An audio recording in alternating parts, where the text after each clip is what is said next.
what's up? Today, I'm gonna show you guys how to make restaurant quality eggs Benedict at home, including a move for the Hollandaise that I learned in restaurants that makes making it way less of a pain in the tush.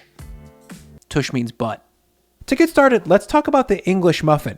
Of course, you could go grab a 6-pack of Thomas's from the grocery store. Those are passable vehicles for poached eggs and Hollandaise, but if you really want to make something truly special, I highly recommend trying to make your own. To do that, combine 140 grams of warm water, 4 grams of instant yeast, 100 grams of overnight ripened poolish or sourdough starter if you have it. To make it, flashback 12 to 24 hours ago when I combined 50 grams of warm water, a small pinch of instant yeast, and then 50 grams of all-purpose flour. Stir, combine, and ferment covered on the counter overnight. This pre-fermented flour is going to make the English muffins taste much more interesting and give them a much more dynamic texture. Behind the poolish, I'll add in 15 grams of olive oil, 250 grams of all-purpose flour, and then 5 grams of salt. The dough hook goes on, and I'll mix this on high speed for 6 minutes. From there, I'll flip it into a bowl, round it into a ball, and then cover it and ferment it for 90 minutes. 90 minutes later, I'll flip this dough out onto my cutting board, grab my scale, and then divide it into roughly 6 85-gram size pieces. From there, I'll shape it into a tight ball of dough by degassing, folding in the sides 2 or 3 times, then flipping onto those folds, and then rolling the dough until it's got some nice tension going on like this. Next, it goes into some medium grind cornmeal. I'll flip it over a few times to make sure it's getting as covered as possible, and then I'll shape the other 5. Once I've got 6 English muffins all topped up with cornmeal like this, I'm going to cover them with another sheet tray and proof them for 45 to 60 minutes. 60 minutes later, these are nice and proofed up and more than doubled in size, so they're ready to fry. Into a hot 12-inch pan over at the stove, I'll add a half cup of clarified butter or ghee, and once it's melted and the fat is shimmering and just about to smoke like this, I'll add in 3 of my 6 English muffins. I'll fry on this first side for 60 to 90 seconds over medium-ish heat, and once they're looking nice and golden brown on the bottom side like this, I'll flip them over and fry them on side 2 for another 60 to 90 seconds. To finish these, I'm going to load all 6 of them on a wire rack sheet tray into a 350F oven to bake for 15 more minutes. By the way, if you want a little bit more detail on this process, check out my breakfast sandwich video linked in the description. I've shown you guys English muffins a few times on the channel already, and I didn't want to be too redundant. After 15 minutes, I'm going to pull these out, and as you can see, that looks a lot cooler than a store-bought English muff. The butter-fried exterior obviously is going to taste really dope, and texturally speaking, these muffins are super brittle and crispy on the outside, but light, fluffy, and just a touch chewsome on the inside. Now, let's get to the rest of this eggs Benny. Up next, and kind of most importantly, is the Hollandaise sauce, or to put it another way, very good tasting warm mayonnaise made with butter instead of oil. Classic French cookery would dictate that you use a double boiler or a bowl over a simmering pot of water to cook the eggs in the sauce whilst you stream in melted butter. The problem with that process is it's hard, and pretty much every beginner will definitely overcook their eggs and have to start over. That's a bummer, and honestly, this process doesn't even yield the best possible version of this sauce.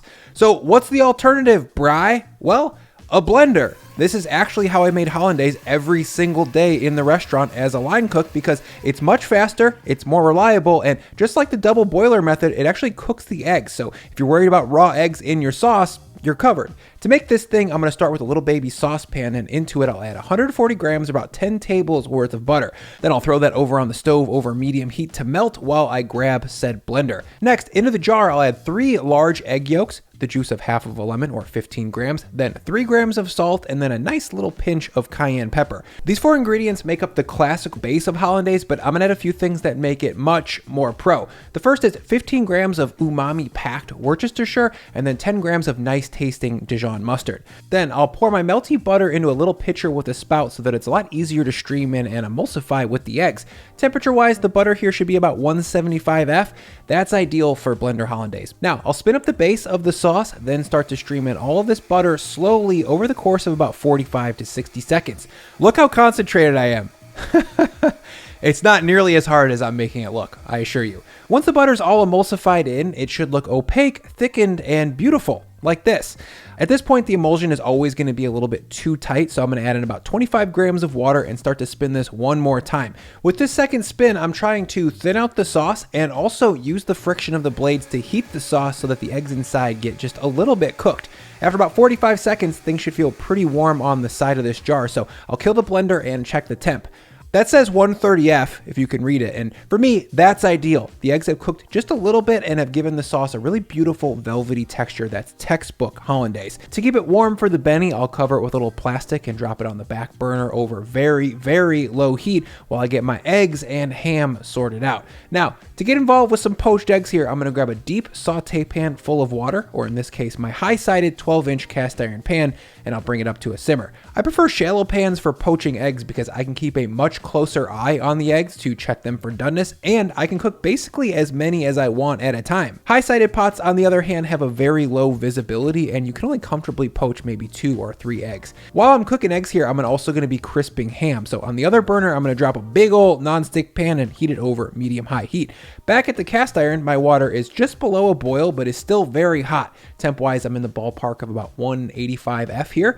Now, I'm gonna add in 1 capful or about a tablespoon of white distilled vinegar to help firm up the whites, and then I'll very slowly and deliberately add in 2 eggs, 1 for each half of my muffin. You'll notice that I cracked these eggs into little containers before putting them into the water. That gives me a lot more control of where I can put the eggs and allows me to keep the egg whites a lot more contained. If you're wondering, hey Bri, what about the vortex? A lot of people recommend stirring and adding eggs into a spinning vortex of water because theoretically it makes them more round than flat.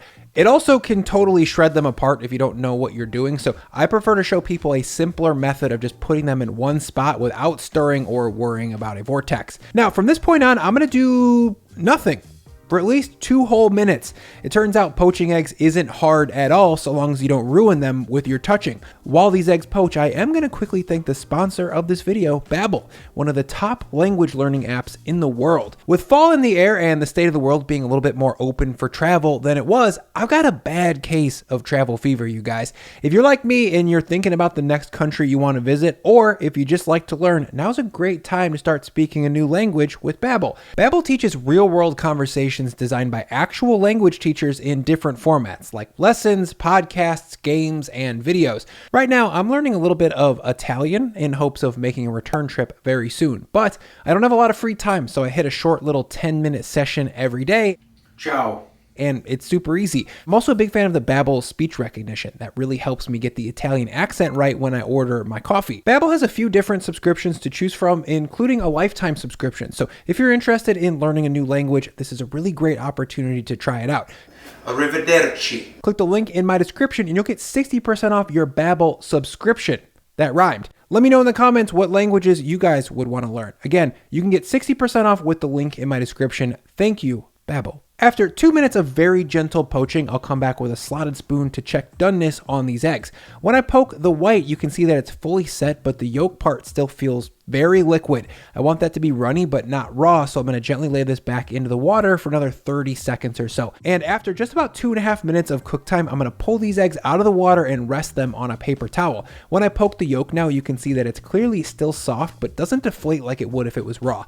Now, for the Canadian bacon part of this Benny, I'm using ham. So into my heated nonstick pan, I'm going to drop 8 round slices of smoked pit ham. In my opinion, Canadian bacon is essentially the same thing as ham, and seeing as I can't get it easily or of high quality where I live, I'm going to go with the omnipresent lunch meat. To prep this stuff, I grabbed a few thick slices of high quality smoked ham from the deli counter and then grabbed my largest ring mold. From there, I punched out the middle and voila! Now I've got perfect English muffin sized hams. What about all that scrap though, Bri? Well, luckily this stuff is still perfectly fit for cold cut sandwiches and will definitely be turned into B-Dog's lunch after this video. If you don't want to punch out your ham, most supermarkets have something that is pre-sliced and round like this. Just beware that it will probably hang off the edges of your English muffin and won't make for a very good YouTube thumbnail photo. Back at the stove, I flipped over my ham to give it a quick sizzle on the backside. In total, I'm into this for about 1.5 minutes so far, and once the ham is browned up and crispy around the edges like this, it's time to build our eggs Benedict. First, a quick toast on the English muffin here to crisp it up and to warm it up. Once the muffin is nicely toasted, I'll smear a generous amount of softened butter onto each side. I know there's a lot of butter in this sauce, but straight up smeared butter on English muffins hits different and on its own terms, so it needs to be included. Next, I'm going to drop down 4 slices of my crispy ham onto each muffin. Then I'll drop 1 poached egg on top of that ham. To get these eggs steamy again, I just gave them a quick dunk in that hot water on the stove before moving them over to the of Benny. Lastly, I'm gonna give each egg a bath in some warm, buttery Hollandaise. If your sauce got cold or a little bit thick while we were cooking the eggs, that's not a problem. Just add a splash of water and then gently reheat it over very, very low heat. Lastly, a few minced chives on top to bring some prettiness and a little whisper of fresh green onion. And there we go. That is a little bit labor intensive for sure, but you'd be hard pressed to have a more luxurious, crowd pleasing brunch at home. The muffin is buttery, crisp, tender, and almost boozy from that yeasty poolish. The Hollandaise sauce is velvety, rich, and super bright thanks to the lemon and the mustard. And I don't need to tell you guys that this egg looks perfect. Throw in some salty, crispy smoked ham, and all of a sudden, you're the king of brunch now, dog. I hope you guys try this one soon, and as always, let's eat this thing.